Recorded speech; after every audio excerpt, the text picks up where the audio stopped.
ఏది అయినా ఆచి చికెన్ మసాలా. అంబేద్కర్ కోనసీమ జిల్లా ద్రాక్షారామంలో భారీ అగ్ని ప్రమాదం జరిగింది. ఈ ప్రమాదంలో 40కి పైగా కూరగాయల షాపులు దగ్ధమయ్యాయి. అర్ధరాత్రి 11 గంటల సమయంలో మొదట ఒక షాపులో షార్ట్ సర్క్యూట్ కారణంగా మంటలు ప్రారంభమయ్యాయి. ఆ తర్వాత నిమిషాల వ్యవధిలోనే మార్కెట్లో ఉన్న 60కి పైగా దుకాణాలకు మంటలు వ్యాపించాయి. కేవలం 5 నిమిషాల్లో వ్యాపారుల కళ్ల ఎదుటే వారి జీవనాధారమైన దుకాణాలు కాలి బూడిదయ్యాయి. ఇక 3 ఫైర్ ఇంజన్లతో అగ్నిమాపక సిబ్బంది ఘటనా స్థలానికి చేరుకుని మంటలను అదుపు చేశారు.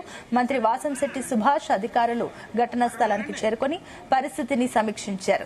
వ్యాపారస్తులు ఎవరూ అధైర్యపడవద్దని, ప్రభుత్వం అండగా ఉంటుందని మంత్రి భరోసా ఇచ్చారు.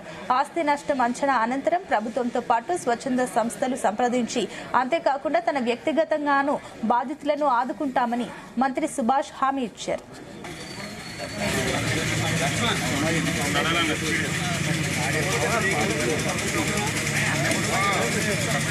సుమారు 11 గంటల సమయంలో ద్రాక్షారామ మార్కెట్ ఏరియాలో ఒక షాపు అది మా అంచనా లేకపోతే పోలీసు వాళ్ళు అంచనా కరెంటు పోయి వెంటనే రావటం వల్ల స్పార్క్ వచ్చి షార్ట్ సర్క్యూట్ అయిందనేది వెతికింది. అది దర్యాప్తు చేయవలసి ఉంది. అది గట్టిగా దర్యాప్తు చేస్తాం. షాపులు ఇంచుమించు 40 నుంచి 60 షాపుల వరకు పూర్తిగా దగ్ధమయ్యాయి.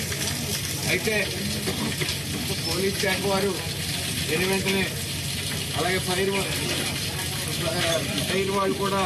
శాఖ వాళ్ళు కూడా వెంటనే ఫైర్ ఇంజిన్ తీసుకుని వచ్చి సుమారు 1 మండపేట, రామచంద్రపురం, కాకినాడ 3 ఏరియాల నుంచి కూడా ఫైర్ ఇంజిన్ వెంటనే రావడం. అయితే కేవలం అగ్నిదేవుడు 5 నిమిషాలు మాత్రమే సమయం ఇచ్చాడు.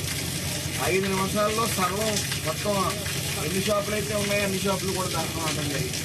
ఇప్పుడు అదృష్టం ఏంటంటే 60 షాపులు మాత్రం కొద్ది అటు ఇటు కూడా కొద్ది చేసుకోవడం జరిగింది.